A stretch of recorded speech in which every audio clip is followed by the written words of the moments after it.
ស្ថានហេរញ្ញវត្ថុក៏ណានេខ្ញុំសែនអាល័យនឹកដល់អ្នកណាស់ធ្លាប់ឃ្លាតពុកម៉ែយកសាលាធ្វើផ្ទះ4 ឆ្នាំលោហាក់រៀនចប់ឃ្លាតអ្នក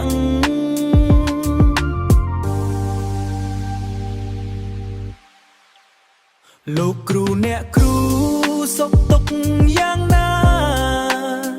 ចងចាំអាយហ្វា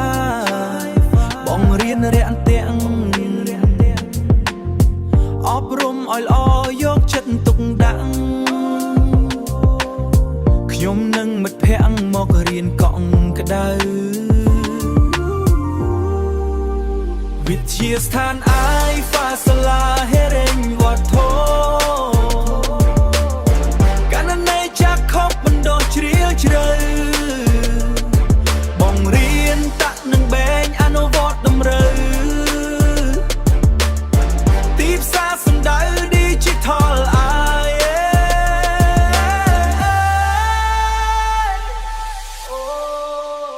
វិទ្យាស្ថានអាយហ្វាសាលាហេរញ្ញវត្ថុ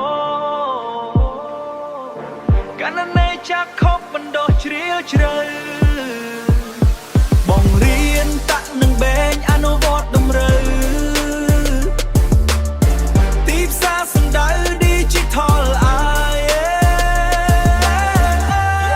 ចាប់ផ្ដើមដំណើរការកសាងសមត្ថភាពរៀនសូត្រពីកម្រិតទាបរហូតពូកែប្រើប្រាស់បច្ចេកវិទ្យា Digital ទំនើបឥតខ្ចោះ iFA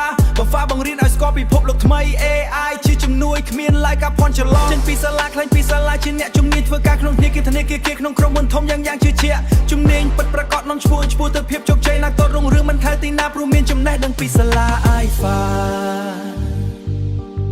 ខ្ញុំមានថ្ងៃនេះមិនភ្លេច iFA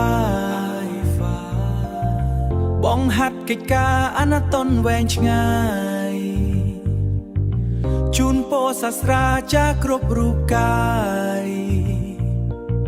សូមសុខសប្បាយសរសូម